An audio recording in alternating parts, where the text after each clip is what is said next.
Entonces nuestra capacidad de adaptación es este conjunto de capacidades que nos permiten, digamos, al sistema ajustarnos a los nuevos cambios, ¿no? Y eso se va a expresar a través de las medidas de adaptación. Pero ahí cuando siempre escucho esto de las medidas de adaptación y capacidad, siempre me encanta ver el Cusco, ¿no?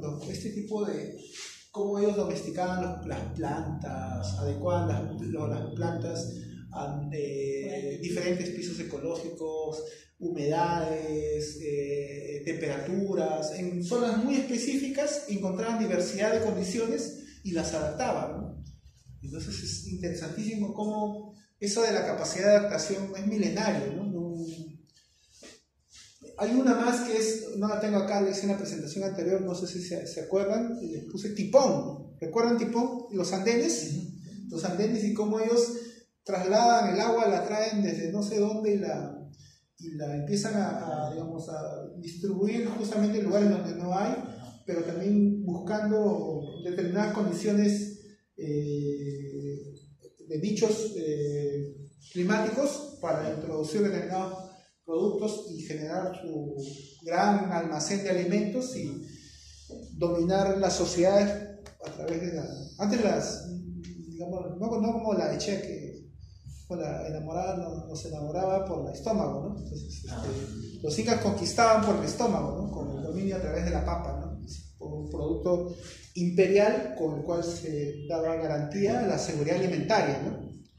Entonces, pero la capacidad de adaptación, ¿qué cosa? Es una cosa, digamos, son medidas que salen o tienen algunas características que nos puedan identificar, ¿no? Entonces, acá más o menos en las dimensiones de la capacidad de adaptación hablan de 4 dimensiones, ¿no?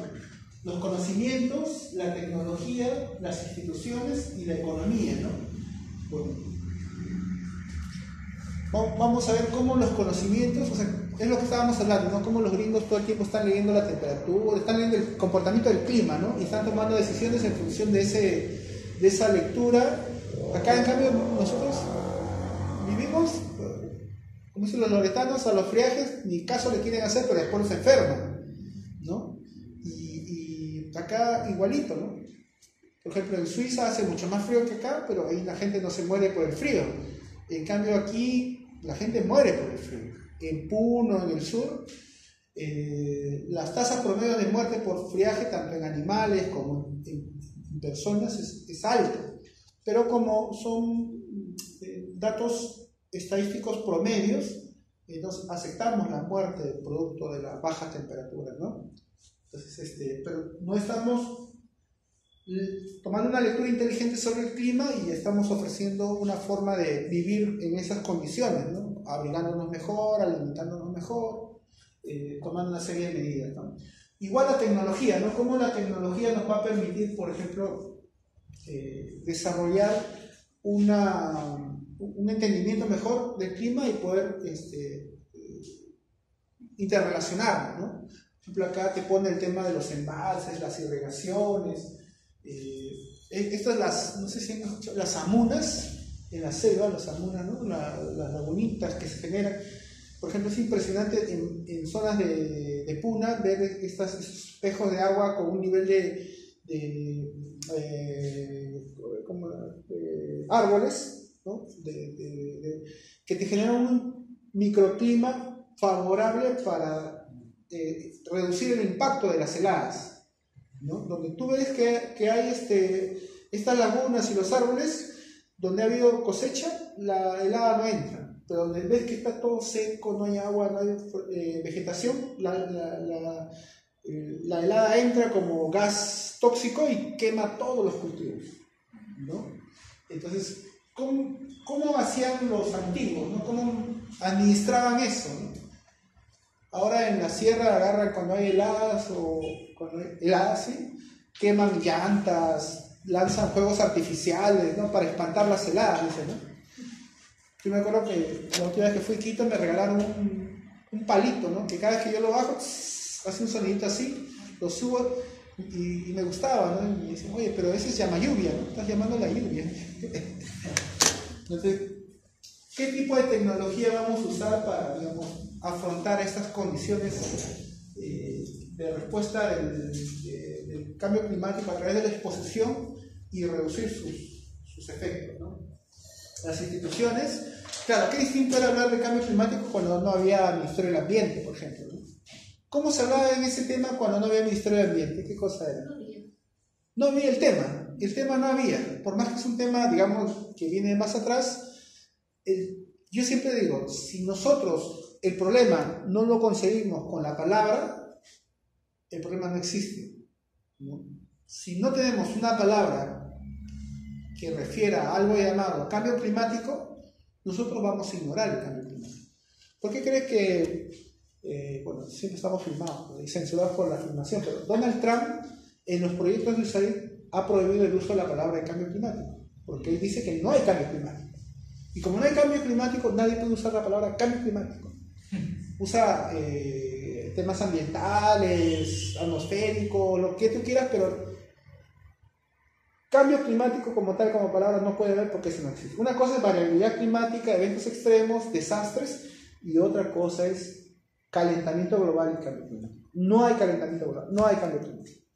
Y si la palabra no existe el problema tampoco, ¿ya? Entonces, por eso es importante, claro, si existe el Ministerio del Ambiente, ¿qué decía el Ministerio del Ambiente cuando hacía sus grandes eventos acá de cambio climático? Ay, ¿cómo le llamaban? Ya no me acuerdo, les puse un nombre, cuando sacaba lo de la COP, pero sacaban unos eventos aquí nacionales que no me acuerdo del nombre. No, tenían algo así como la COP, habían hecho algo parecido pero más nacional, no recuerdo el nombre. Entonces ellos hablaban la gestión ambiental del cambio climático, ¿no? Entonces cuando tú dices gestión ambiental del cambio climático, estás pensando desde un punto de vista más físico, ¿no? Más físico, ¿no? Más del ambiente, del entorno, hasta de la naturaleza y la conservación. Pero si tú hablas de la gestión del cambio climático, estás hablando de un punto de vista de las políticas públicas, ¿no? Entonces, ya no es un tema de los científicos, ahora es un tema de los gestores públicos. Por eso que cuando tú tienes un Ministerio del Ambiente, ya no te habla de la gestión ambiental del cambio climático, sino te habla de la gestión del cambio climático pensando en las políticas. ¿Y quién hace las políticas? Hacen las instituciones, hacen la gobernanza, ¿no? Esa es la diferencia. Entonces, y bueno, en la economía es para decir que todo lo que ocurre va a tener siempre un efecto sobre el desarrollo, la exclusión, la pobreza, la desigualdad, y la gente la va a pasar muy mal, ¿no? Sobre todo los grupos vulnerables, ¿no? ¿Cuáles son los grupos vulnerables? Las mujeres gestantes, las personas con alguna discapacidad, los enfermos crónicos, los adultos mayores, ¿no? Todos son aquellas personas que tienen, digamos, una desventaja en una condición previa, ¿no? Entonces, ¿qué pasa si a una persona con una enfermedad crónica le da el dengue, la malaria, o la chikungunya, o ¿cómo se llama la leptospirosis, o no sé? Zika. El Zika, ¿no? ¿Qué pasa si una persona, a un adulto mayor, le da las tres cosas a la vez? Porque tiene infección cruzada. El mismo vector que es el Aedes aegypti, no el zancudo, el Aedes aegypti, que transmite el dengue, el Zika y la chikungunya, ¿no? 3 dosis en uno. ¿Y qué pasa si ese que te transmite, bueno, no sé si 1 o 3 que viene cada uno, le pica a un ancianito? ¿Te das cuenta? Entonces, tiene un impacto sobre el desarrollo y la economía del país. Bueno, medidas de adaptación, tipos de medidas de adaptación, tenemos 3 tipos, eso nomás queda como para el rosario de términos. Tenemos adaptación anticipadora, anticipada, adaptación autónoma, adaptación planificada. Estos dos son más de carácter social y comunitario. Primero, anticipada, que es más proactiva, que uno toma la iniciativa, ¿no? Y que estamos viendo los cambios para poder generar estas medidas. La medida autónoma es más de espontánea, empírica y a nivel comunitario, ¿no? Respondemos a un problema de manera autárquica, ¿no? Ahora dicen, ¿cómo? Hay que leer los bioindicadores para ver cómo se va a comportar el clima y a partir de ahí establecer unas estrategias de adaptación, ¿no? las tarantulitas han puesto sus huevitos antes de tiempo y por lo tanto ya eso implica una sequía. Pues. Cosas así muy, muy empíricas, ¿no? Claro, muy de indicadores, ¿no? De predictores climáticos. Y una adaptación planificada es justamente lo que estamos más institucional, más de política pública, ¿no?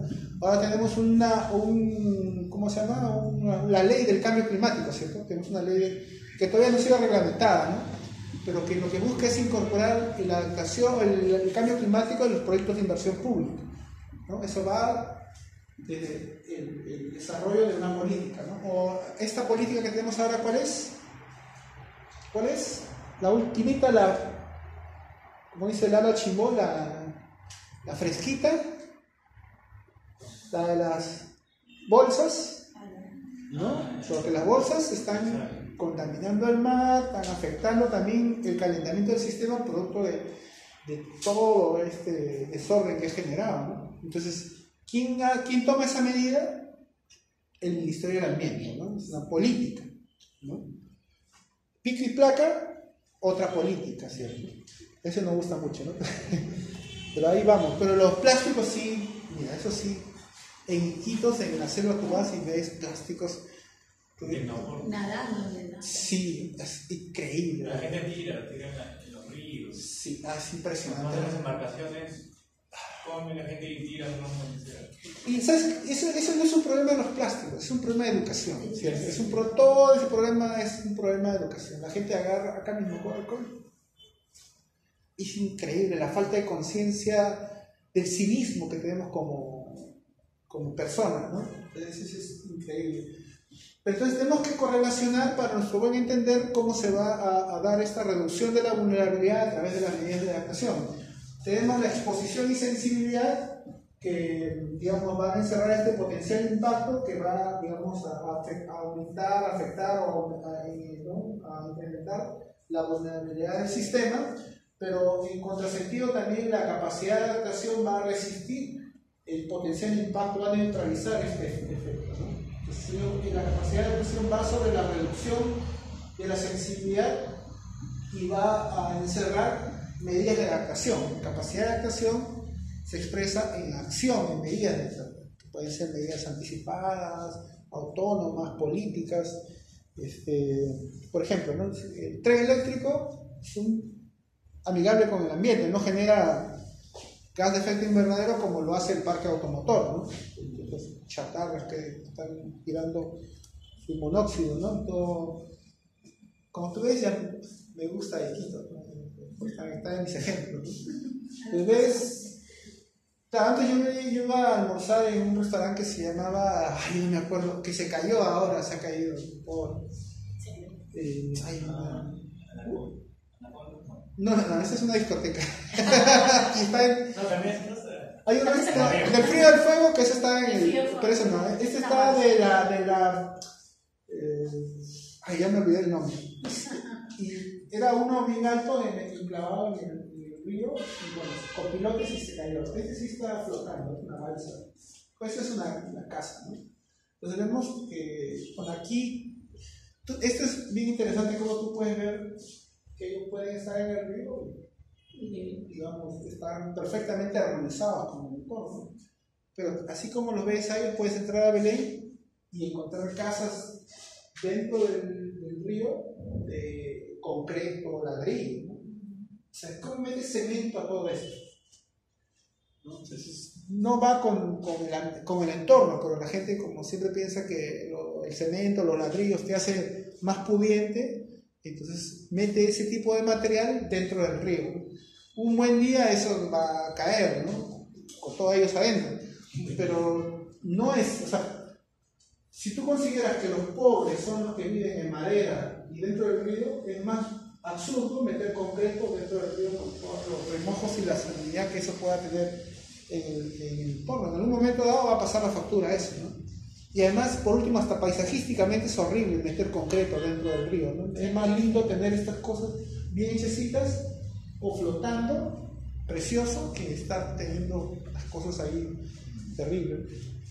Claro, entonces tú vas a ver que, por ejemplo, ellos están, digamos, los más inteligentes flotan en el río y los que son inteligentes también, pero un poquito menos, son más estabilizados, pero ganando altura para el nivel de inundación. Ya ahí puedes ver que acá hay más de 1 metro, que ellos se les inunda, ¿no? Y que caminan en un sistema de puentes con tablas, ¿cierto? Pero ya como este sabe que se le inundó la última vez más arriba, y por eso que esta casa desapareció, ellos hicieron la casa más alta, ¿no? Empezaron a subir un poquito más, ¿no? Entonces tú vas tomando, esta es una medida, pero aquí esta medida tiene un adicional, ¿no? Vas ajustando tu medida de adaptación, ¿cierto? Vas ajustando, ¿no?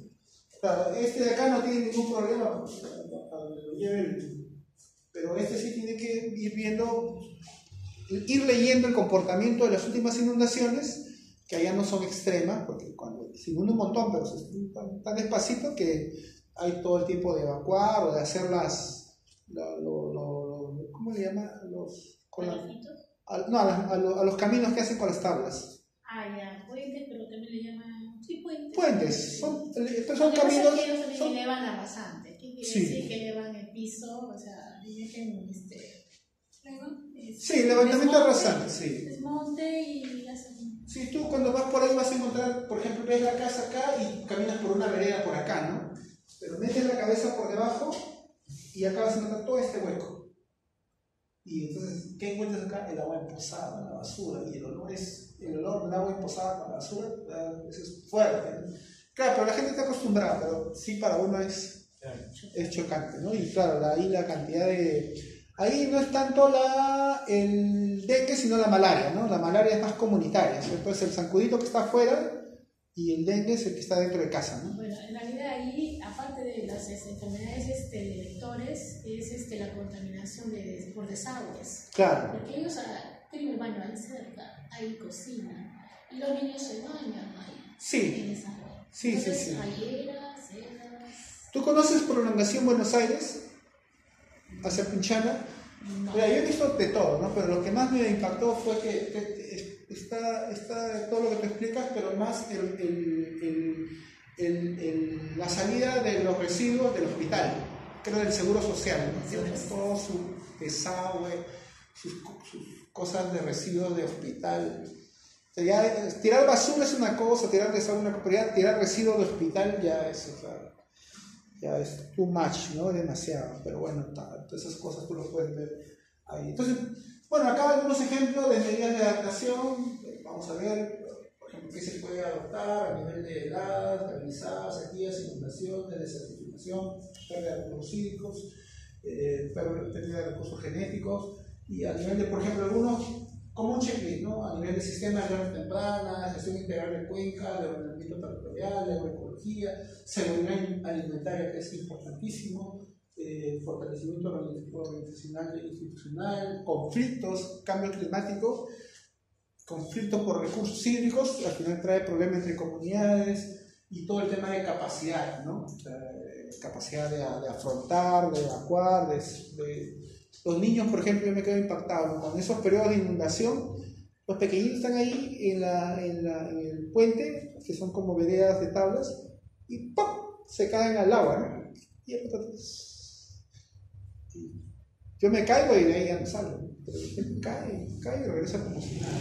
Entonces, por eso que ellos hablan mucho de la cultura del agua, ¿no? Porque la gente... Ellos consideran que son poblador amazónico, ribereño, bosquecino, anfibio.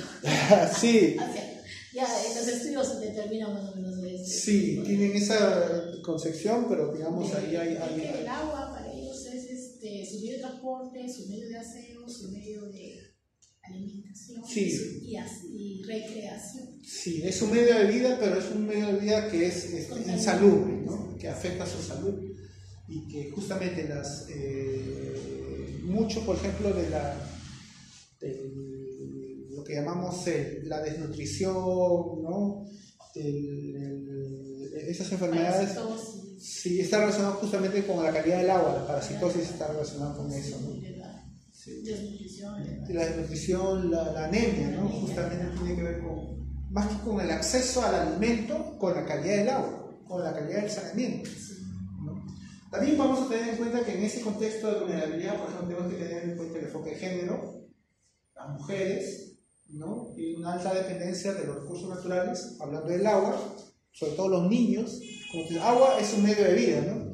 Recrean, beben el agua, se asean, lavan la ropa, cocinan con la misma agua, donde la contaminan por sus actividades normales, ¿no?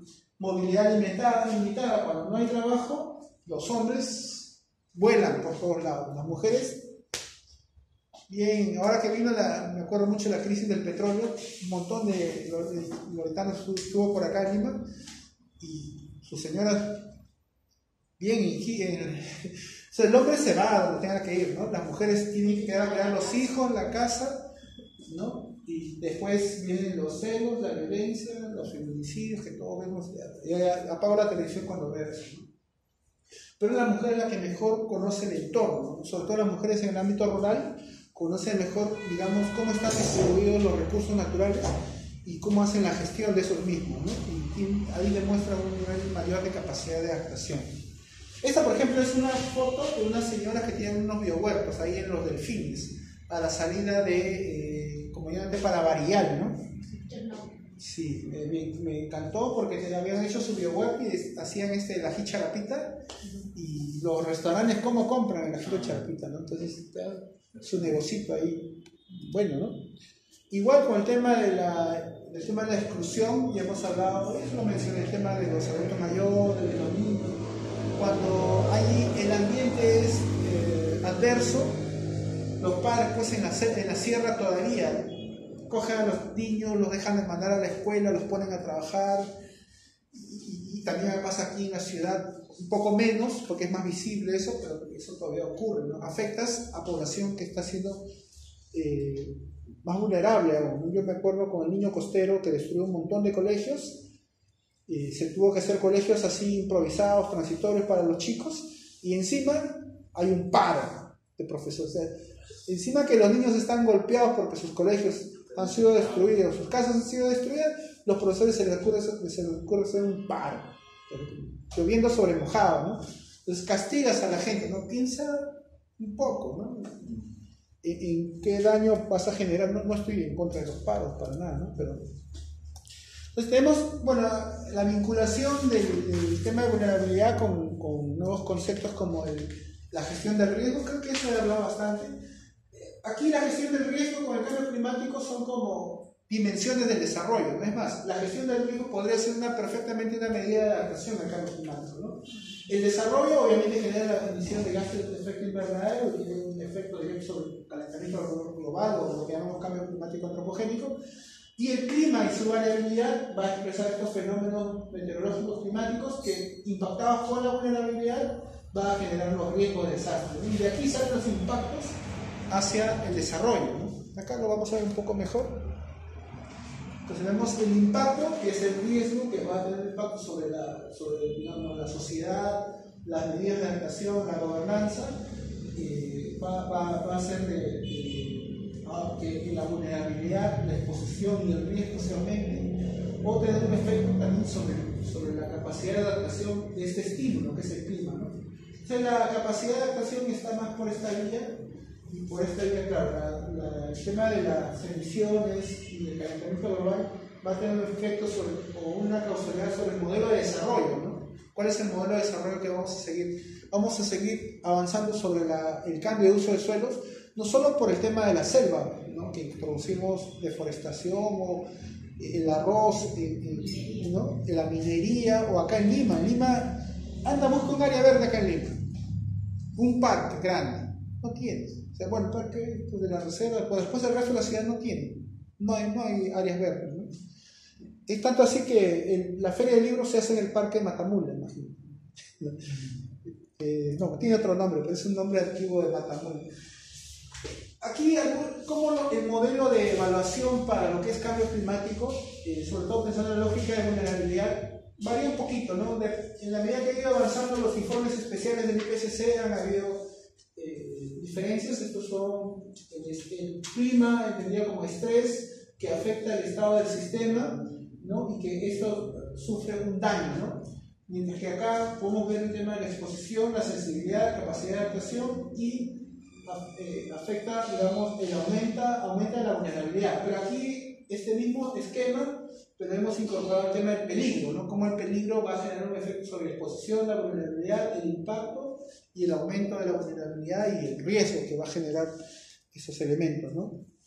Y cómo vamos a ver aquí cómo el efecto del ambiente, el entorno, del clima y los peligros que esta puede generar en determinadas comunidades va a tener una reacción distinta, ¿no? Vemos aquí que, por ejemplo, población que es muy vulnerable, pero con un impacto adverso bastante duro, va, digamos, a colapsar y su capacidad de recuperación va a ser bastante baja y bastante lenta. Otras comunidades que pueden soportar, que son menos vulnerables, más resilientes, van a poder, digamos, recibir el golpe, pero se van a poder recuperar. Se van a poder recuperar más rápido y con mayor intensidad, ¿no? Eso va a diferenciar unas comunidades de otras, ¿no? Que es la resiliencia, ¿no? ¿Cómo entendemos la resiliencia y qué cosa es la resiliencia? Es esta capacidad de un sistema y sus componentes de anticiparse, absorber, adaptarse o recuperarse de los efectos de estos eventos adversos potencialmente destructivos, ¿no? Y que finalmente va a permitir que el sistema se autoequilibre y se recomponga y se recupere y vuelva a su funcionamiento óptimo, ¿no? Esa es la resiliencia. Pero también cuando uno lee la resiliencia, ¿qué está leyendo ahí? Medio parecido a algo, ¿no? ¿A qué se parece eso? A la capacidad de adaptación, ¿no? Entonces a veces uno también entra un poco en crisis pensando en que si tú defines la capacidad de adaptación como la capacidad de resiliencia del sistema y defines la resiliencia como la capacidad de adaptación del sistema, entonces como una tautología, ¿no? Al final uno de los dos está sobrando, yo no sé cuál, ¿no? Porque resiliencia es un término que viene de la física, la metalurgia, ¿no? Y la capacidad de adaptación viene más del tema ambiental, ¿no? Ellos fabricaron su concepto, sobre todo los ecólogos fueron los que estuvieron desarrollando esos conceptos, pero entonces al final como que se ha encontrado y a los de cambio climático les gusta bastante el concepto de resiliencia, a muchas disciplinas les gusta bastante el concepto de resiliencia, ¿no?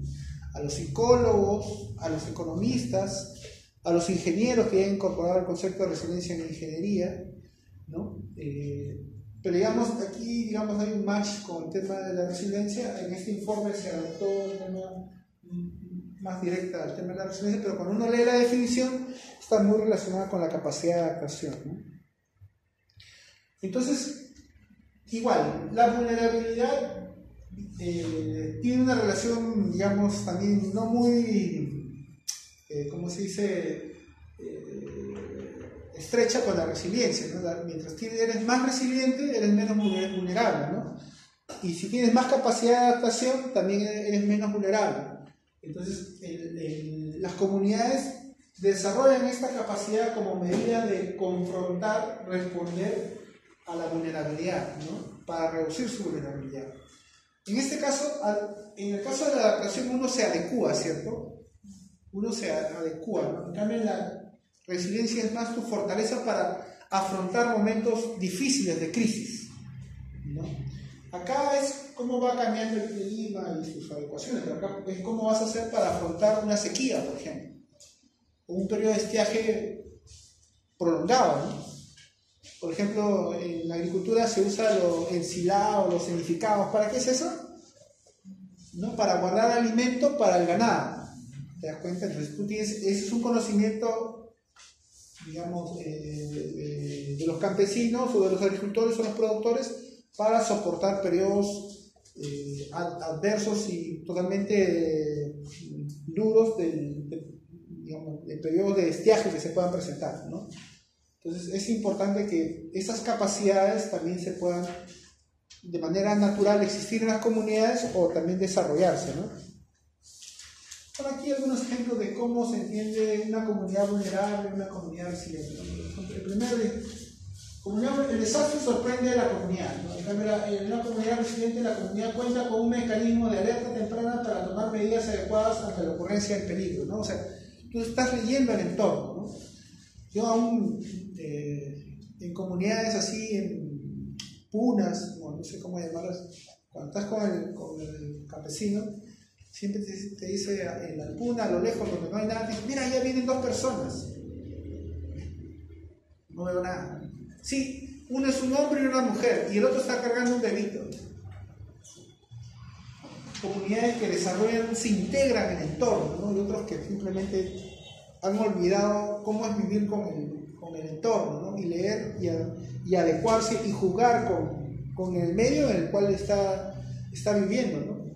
Uno puede ser tan egnocentrista en el sentido que, por ejemplo, yo siempre decía los friajes, las heladas, y siempre renegaba de las heladas en la sierra, ¿no? Y pues, pero sin heladas no hacemos chuño. Y para ellos el chuño es importante, porque con el chuño tú lo guardas y es para seguridad alimentaria, ¿no? Entonces, claro, a mí no me gusta el frío, pero esos lo usan para generar un determinado alimento que sí tiene una lógica de seguridad alimentaria.